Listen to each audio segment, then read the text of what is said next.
So that's kind of big. Oh, I just saw you guys at the bottom there, Hermit. All right.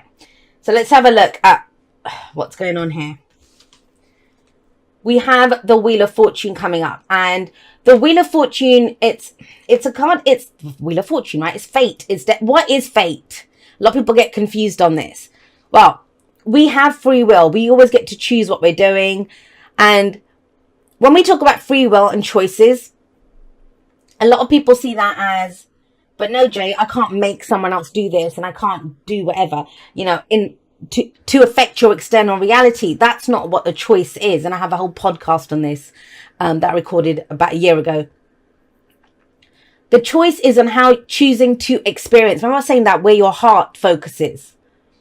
So say, for example, I could have had a really shitty day, but now that I'm here, I'm fully focused, and I haven't. I've had a great morning. It's very early in the morning here, actually.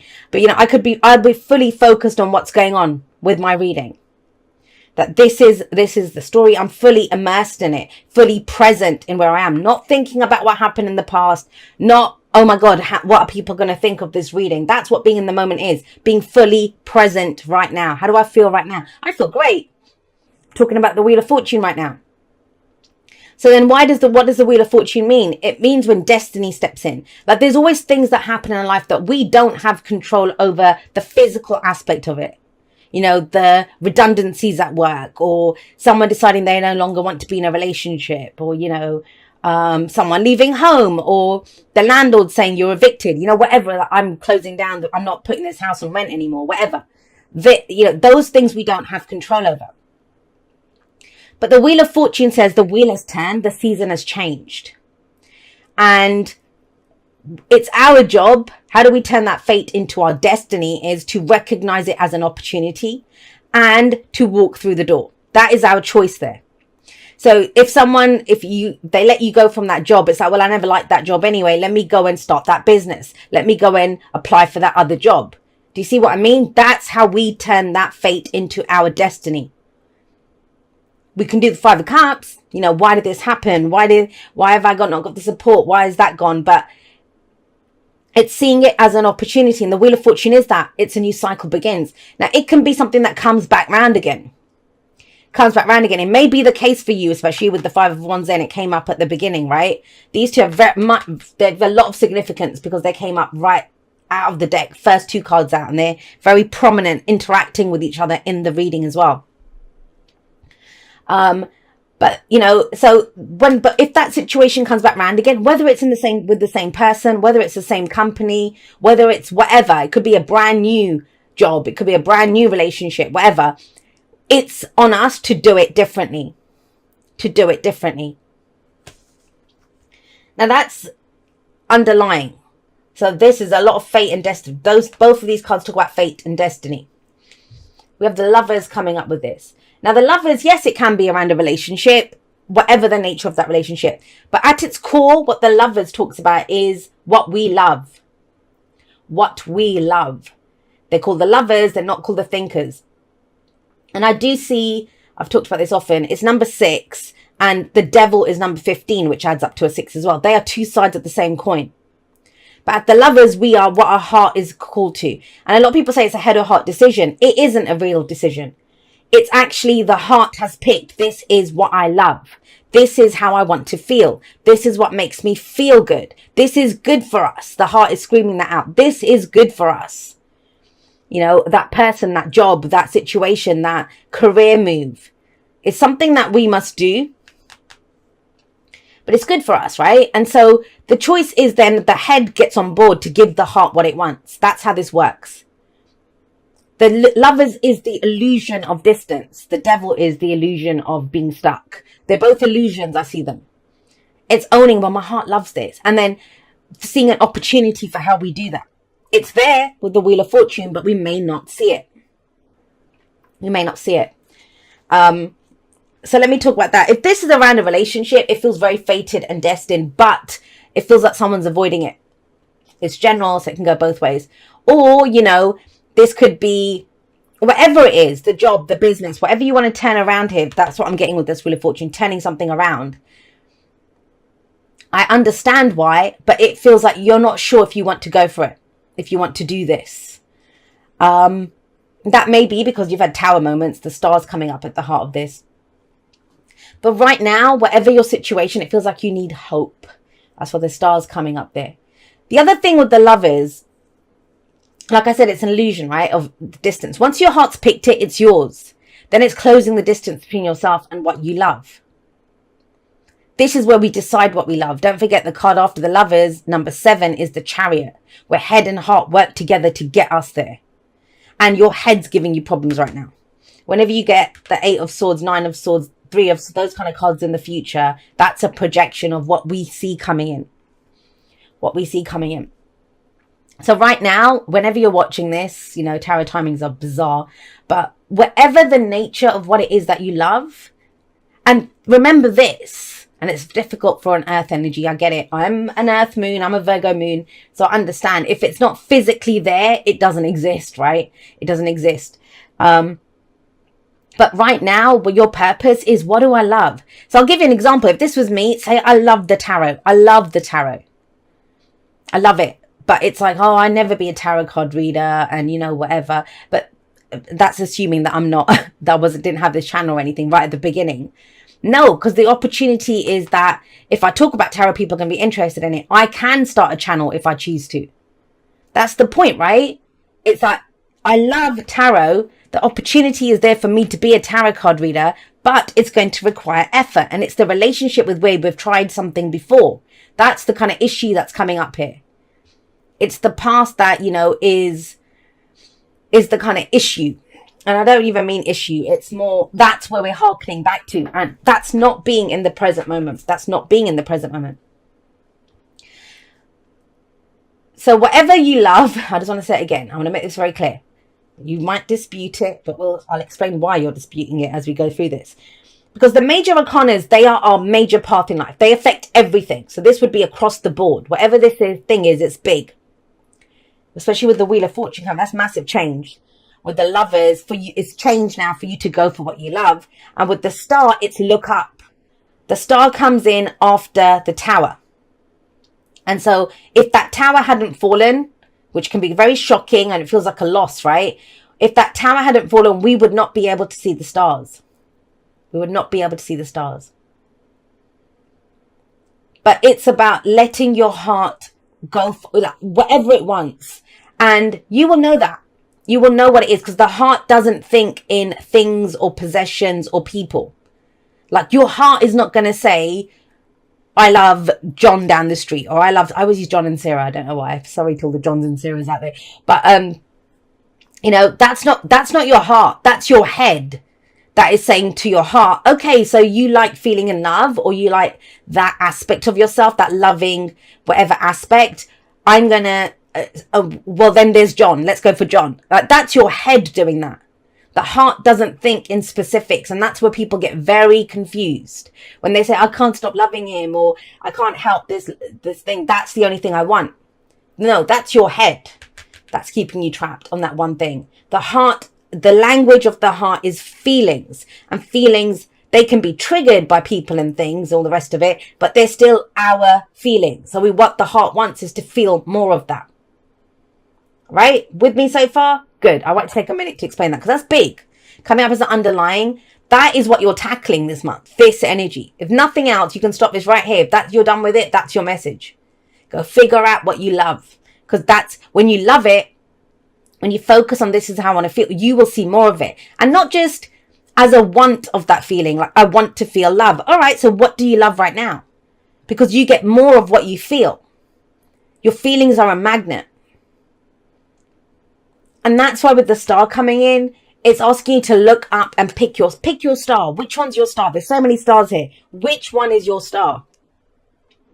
The star is a very spiritual energy, very spiritual energy. And it talks about, you know, once you've picked that star, it's a wish card, right? The star is the major arcana version of the Nine of Cups. So which one's your star? You pick that. Now, when people pick their star, so let's say, for example, if this was for me, we're using that tarot example, and I said, you know what, I want to be a tarot card reader. I want to be out there helping people. That is my fate. That is my destiny. It's written in the stars. This is my purpose. This is what I came here to do. So say I've picked that. Now, that doesn't mean that the next step is me becoming a full-time tarot card reader, making money, having clients, doing whatever. The star that I've picked, actually what I've picked in that is doing something that I love, expressing my spirituality. If you think about the language of the heart, it's the head that's come up with, you can only do that as a tarot card reader. Do you see that? I'm trying to really explain this because it's one that people get tripped up on so often. And so if I've picked that, I've picked my star, that's how I want to feel, that's what gives me hope, that's my new beginning. That is my roadmap now. That, I was talking about Google Maps, the reading being Google Maps. That is my roadmap. That is my path ahead. That if I've picked that star, that I'm going to express my spirituality and try to help people through, let's try tarot, that might be the first step. Then that's the roadmap. So let's start a YouTube channel. Let's get a social media page. Let me get some tarot decks. Let me start reading for people. Do you see that? That's what it shows. That's how we go forward with it. But I do love it. Like I'm really not trying to put your reading down because that's amazing, powerful energy. And when we have amazing, powerful energy like that shifts in our life taking place, let's be completely honest here. Now, when we see the star and the sun, but if this is a work reading for you, and I said this, I think somebody else got this combination. I don't remember who. Maybe it was Taurus. I don't remember. Anyway, so the sun is the spotlight. The star is your star rising. So it's about showing your star in that spotlight. In a relationship, it's the same. Now, think about this. If it's talking about the roadmap that's coming in with the star coming up, I'm going to straight up say this to you, Virgo, and I get this. Please trust. Our moon is our soul. It's who we are. So I have a Virgo moon. Trust me, I get Virgo energy. I get Virgo energy. And it's one of the things I've worked really a lot with my Virgo moon because it was one of the energies that I didn't really fully understand. And I think for a lot of the time I came from in my 20s, I was at the lower end of the vibration of Virgo energy. I was judgmental and picky and a perfectionist and all of those darker energies that sometimes Virgos are known for, where there's a much higher vibration for Virgo, amazing energy. I mean, we wouldn't have this amazing world that we have if it was not for Virgos, for a lot of that, the service that Virgo energy brings and the healing energy. So I'm not shitting on Virgo energy. I love it. And I love that I have a Virgo moon now. Why do I say that? Because you are very much being instructed. I mean, have a look at this. There's opportunities, there's fortune, there's, the wheel is turning. But if you focus on what you love, if you focus on what gives you hope, if you focus on where the potential for happiness is. Because as an advice card, the Five of Cups, look at her. She is looking at what has been lost, what is not there. And that is what makes Virgo so good at figuring out, well, this doesn't work and this works. Don't forget, Virgo is the maiden of the harvest. What does the maiden of the harvest do? What does the harvest maiden do? She looks at the harvest and says, right, we can get rid of the stalks. We'll keep the corn or the wheat or whatever, the bit that we can use. What is of practical use here? And so this is very much in line with who you are. The thing that is lost, is it of practical use for you to keep looking at it? Answer it yourself. Because this is amazingly massive energy coming up here. Massive. And yet, why are we not making use of it? Why are we're going on this journey here? I understand it. And it may be a reaction to because you feel it so strongly, because you feel how big this is.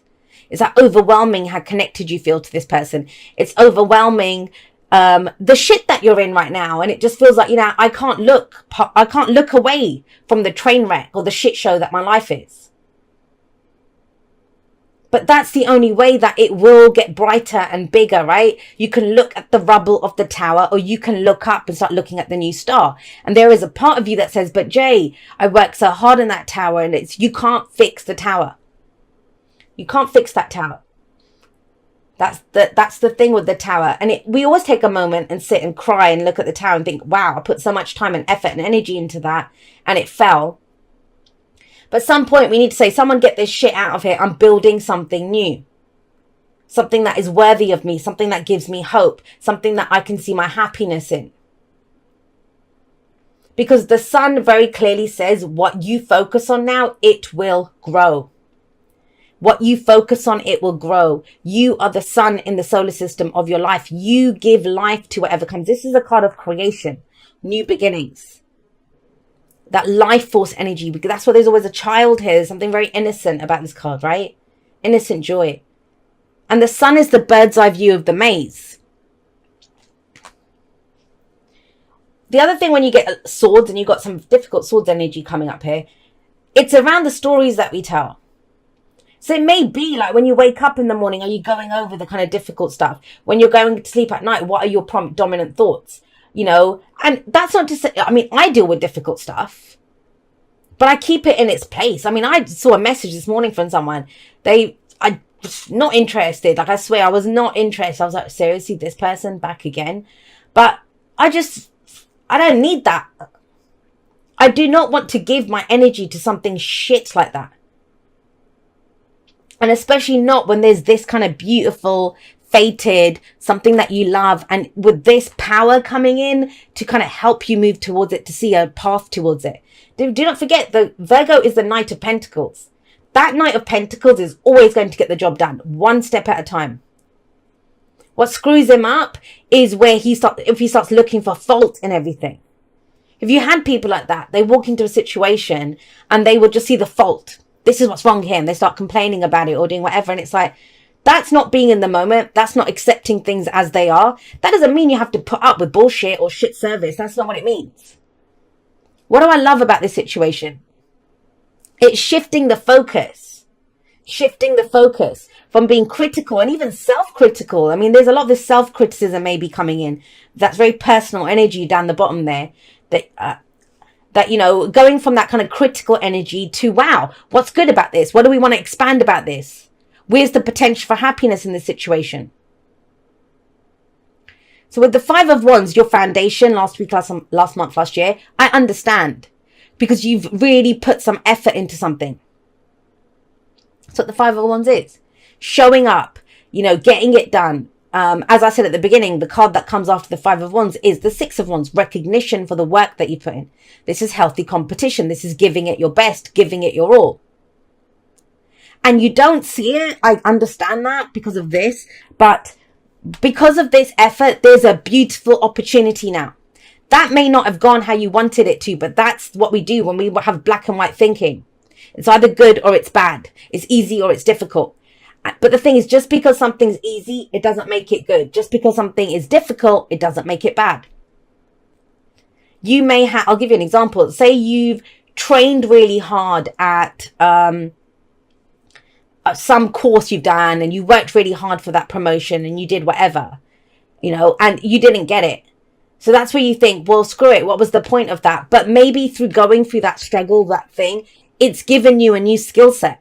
Maybe now you can go teach that subject. Maybe now you can do something else, which would makes you actually more happier, which is a new beginning. There's hope here. It's like, wow, I actually really love that. But when we get stuck on just one thing, which is what the head does, remember I said John or Sarah, or, you know, it has to be in that company or it has to be that specific job, we can miss out on so much. And the truth is, you can make anything a success with this energy. As long as it's what you love and as long as it's where you see your potential for happiness. Because if you focus on what's missing or you focus on, well, I worked so hard on this, look what's happening, you get the Seven of Swords in your present. And the Seven of Swords is a card that talks about, is it worth the risk? Sevens are always, is it worth it? Is it worth the risk? Do I need to plan this a bit more? Do I need to think about, that's the head coming in. The big thing for you this month, if you do nothing else, but just identify, this is what I love. This is what's the best for me right now in my feelings. In my feelings.